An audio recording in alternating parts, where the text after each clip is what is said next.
Hey, this is Joseph Michael This is Jake Dreyer from from the the band band Whiterfall, and Witherfall, you're and you're watching watching Metal Metal Memes Memes MX. MX. What's going on, people from Mexico and other places from Latin America?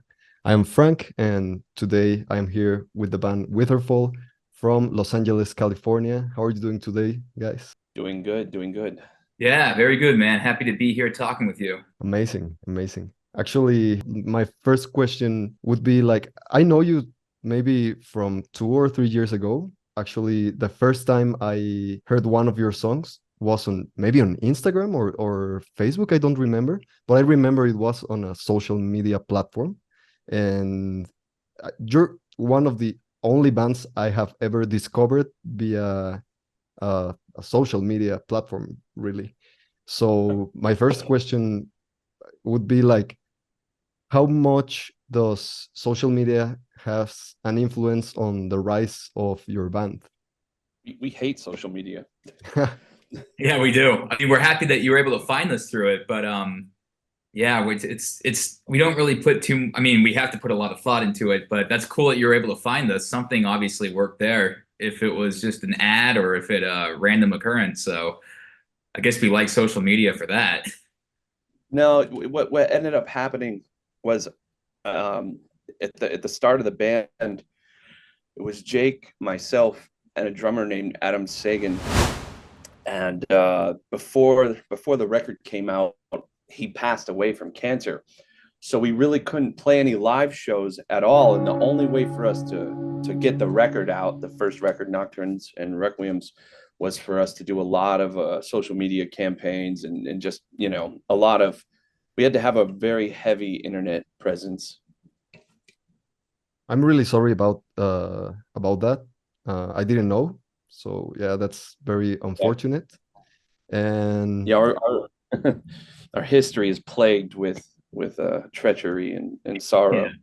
Our our second record, Prelude to Sorrow, was written about Adam. So yeah, it was kind of sad that he wasn't able to see his or listen to his ability on Nocturnes and Requiems out because he passed away right before that record came out in 2017. oh man, that's a shame. I hope Yeah. he rest in peace. And going a little bit back to what you were saying, actually, it was an ad with the song Tempest. Uh, I remember that I listened to it and it was like the intro of the song, and I was instantly hooked because it's such a good song and the intro is like really powerful. So yeah, that sold me out instantly. I'm glad our money was well spent on that. Oh yeah, very well spent. Yeah, man. Awesome. Well, thanks for listening to it for longer than 5 seconds. Oh yeah, I Yeah. listened to it and I was like, oh, I gotta listen to the whole thing, you know? Very cool, man. Yeah. So, well, my next question is something like, I know you guys are from California, and actually California it's very related to Mexico in various ways. So Mhm. I wanted to ask you like what it's like your favorite like Mexican influence thing from California. Maybe it can be I mean, food, maybe it can be, I don't know. I moved to LA a long time ago, and my first introduction into Mexican culture was lengua tacos. And I've been hooked on lengua ever since. Yeah, I mean, the music too. Like, I really enjoy a lot of like the Spanish influenced and the Mexican influenced type of guitar playing. Um, and yeah, I mean, for food, I mean, lengua is amazing. Also, like the coastal cuisine that you guys have too, like the way that the fish is done, unbelievable, man. Yeah. Yeah, food is something really good, and actually California it's one of the I think one of the best places on the United States to eat Mexican food outside of Mexico, of course. And Absolutely. yeah, Yeah, it's definitely the most legit. Oh, I'm from New York, and it's not anywhere near as good in, as LA or San Diego for that matter. yeah, I think the proximity and the history it's maybe it's because of that. And well, what I was going to say, it's I didn't expect you told me about the lengua tacos. It's something, Yeah, yeah, something really cool to hear I that. make it here. I cook it at home. Really? Yeah, it got more expensive though. It used to be really cheap cut of meat, but now it's like $10 a pound. Oh, People found Crazy. about how good it is. yeah. It's a very popular here in Mexico. So yeah, they're really good. So, well, you also have this style of music from two genres of metal that I really love. Like you sound a lot, the music sounds a lot like almost like melodic death metal, but the voice, it's really powerful. It's really like power metal, which is, as I told you, two of my favorite genres in this metal world. So I wanted to ask you, how did you manage to merge both of these genres together, like really well? We don't even think about genre. That's how. Yeah, I think like we just really, like you were saying, it's just a lot of our influences, I think, come through. We run, our influences are all over the place in many, many different types. So it's like if we have certain musical elements that are like inspired by like death, for example, and then like, but we also really love great melodies, you know, that can also be stuff from pop music or anything that we're inspired by. We're going to put it in there because music's ultimately music, you know. It's actually really simple when it boils down into its melody and rhythm and harmony all together. So we just try to don't even really think about it. We're like, okay, well, we like this, so let's put this on top of that and mix it up. And you know, we're musicians, so we can figure out how it all can kind of blend together and work. Actually, I love that answer because on the old days, maybe it was a little bit more of a almost like a fight between these like subgenres of metal, like we are black metal and we are melodic death metal and we are death metal, and they were like, we are specifically this. And nowadays there's a lot of bands with a lot of like very different influences, and all of you can listen to all of these influences on the bands, such as yourself. So that's really cool. And as I told you before, like this song Tempest, when I first listened to it, I was like, oh, this is really, really amazing. Yeah, Tempest is one that's a good example of kind of genre blending, if you will. It and again, it was super simple to write. I mean, that took really no time. And yeah, and when we first started too, we love the aspect of not having any like boundaries when it came to songwriting. Like you had mentioned, black metal bands are like, oh, we have to stick to this one style, and it's very confining. Yeah, it's I think it's a little bit of almost like a limitant in the style, because you just won't like explore other, as you were saying, melodies or harmonies or even the voice, you know, because some people were like, oh, it just needs to be screaming and harsh voices, and we cannot sing clean voices and stuff like this. And nowadays it's really popular to merge all of these styles, so that's really cool. Well, at least we're doing something that's popular. Yeah, we think of it more as kind of like prog, you know, like a progressive in the truest definition of it, you know, kind of like don't really, I think that kind of just shows that we can blend multiple different genres when you think of prog in a way. So but yeah, it's also it's a tough one with the genres, because I think a lot of people get maybe turned off a little bit if they hear power metal, but they're fans of black metal. They might not even want to check it out because they're just thinking of one specific thing, you know. So we've seen that can sometimes be a hindrance with our band in particular, because it's not just one sound. The power metal label in Europe is so like, you know, fixated on very cheesy melodies and lyrics and dragons and fairies, and you know, we're writing about life and death. You know, like true death metal. We wrote a fucking whole album about our drummer dying of cancer. Like that's real death metal. Like just because you're, you know, doing gutturals doesn't mean like there's any depth to what you're saying. You know, I think a lot of bands hide behind that, you know.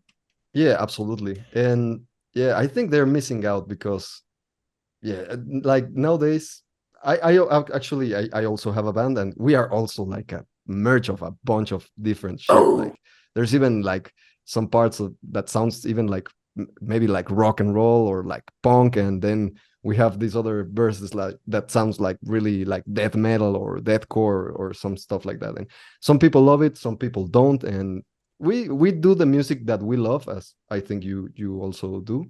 So I think the important thing is that you create these songs, and the first people that like them, it's yourself, you know? Yeah, I mean, I think that's a good thing. You're saying about what you love, because when you're doing these genre blending type things, if you don't love it and you're just trying to put random stuff together, the listener is going to be able to tell. The songwriting is just not going to be there. It's going to sound very jumbled, I would think. I mean, I don't know. I could be wrong. Oh, I get it. Yeah, I mean, I agree with that. Yeah. Yeah. And plus, it's no fun. Like, how, I mean, I can't imagine being a vocalist or in any, like, how the fuck are you enjoying writing music if you're not really writing music? Like, what are you doing? You know what I mean? Like, you're like, imagine taking out the staff paper to write like the next death metal song, and you just have to write X's everywhere because there's no fucking notes. Just like, hey, grandpa, sing me that song that you guys had back in fucking 2020. Oh, like what? Like, how the hell are you supposed to communicate that 30 years from now? You know, you can't. Well, Candelabrum meets in next September, so I wanted to ask you guys, what should the people expect from your band, which is a very powerful band? Like, your songs are really, really good. So what should the people expect from you? well, I guess we're going to do Tempest. That's like a third of the set. Yeah. It can be a little tricky with a 45-minute set that we're having, with trying to get as many songs as we want, and also you know, show the fans what we're all about, because I'm sure there's going to be a lot of people there that don't know who we are. So we also want to give them a sense of what Whiterfall is about. So I think we haven't built the set yet. We've definitely talked about it, because knowing that there's a bunch of very heavy bands on the bill, we might be doing some stuff that's, you know, on our heavier side to, you know, so it's not a total giant surprise when Like all the ballads, between some of these bands. paisley shirts, and all ballads just for all the metaleros. Yeah, bass All the solo. metaleros, yeah. Oh, that's funny. Yeah, no, it's gonna be really cool, man. We're really looking forward to it. It looks like a extremely legit festival, and looks like a lot of fun. Yeah, I want to see the mummy in Leon. Sorry, I didn't get that last part. There's like mummies down there, I heard. Like, oh yeah, near, well, the festival, it's in León, and the state is Guanajuato, and the capital of the state is Guanajuato City, and the mummies are there. It's about maybe half an hour, 40 minutes from León City. So if you want to go there, I would recommend it. It's a very interesting thing from the sounds really cool of Guanajuato. Yeah, it does sound cool. Yeah, really good cool. for Instagram, right? Yeah, of course. So, well, this is my last question. This one question I always ask, and it goes something like this: what is the most bizarre or crazy thing that you have experienced on the metal road? Oh, Jesus. Oh man, on tour? Anytime. Maybe it can be maybe while you're watching another band, maybe not just playing your. It can be whatever you want. There's multiple answers to that. For us, so our first show ever was on 70,000 Tons of Metal. Oh. And it was after Adam died, and his brother smuggled some of his ashes onto the boat.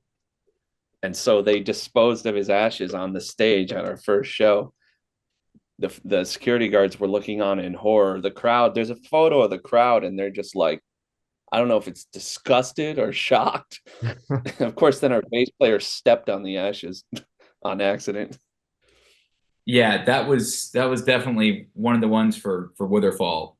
That's Yeah. that's for sure one of the most bizarre moments, I would say. That's you know, it was also like we weren't doing it to be shocking at all. It was, you know, that was his wishes were to you know, to have his ashes spread at our first show, because unfortunately he wasn't able to make it, you know. So it wasn't like we were trying to be risque about it. It just happened to be. But when we talk about it now, it does seem very bizarre and macabre, you know. Yeah, I mean, it's quite a unique story, but the fact that his brother like make his wish come true, like I think that's really like valuable, maybe, to Yeah. say something. And I found that really cool, to be honest. Like it's a very, as I told you, it's a very unique story, but it's really cool, man. Like, you know, as artists, like I don't find that to be wrong, maybe. I don't know if that might be the right word, but I think it was cool to honor his legacy, if you want to put it that way, by granting his wish. That was what we were trying to do. And it was Yeah. 3:30 in the morning on It was in the- emotional. probably in the we must have been in the Atlantic. Yeah, 3:30 in the morning. Yeah, that was Yeah. that was a wild one. Besides that, I mean, other bands I've been in, there have been fights on the tour buses, fights on planes, fist fights, all that kind of stuff. But you probably heard those many times before, you know. Yeah. Yeah, I've heard a little bit of fighting stories.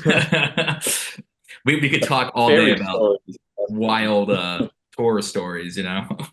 Yes, of Jake course. was in the band Iced Earth. He was a guitar player in Iced Earth, and there was plenty of stories from those tours. Yes, I have receipts on my phone, photos of bloody buses, and I mean, it was wild times. Yeah, Oh, it man. happens sometimes. Well, thank you so very much for your time, guys. Thank you, man. Thank you. Do you want to add something else? Maybe the social media of the band, maybe, I don't know, something like that. Go to our website and buy our shirts. Whiterfall.com. Nice. Yeah, and Amazing. we look forward, man. We really look forward to this show in Mexico. It's gonna be really, really awesome. Yeah, Yeah. I bet. I'm looking forward to listen to you live at Candelabrum next September. So again, thank you so very much for your time. Really cool stories, guys. Thank you, Frank. man. Thank you. I'll bring you a hoodie.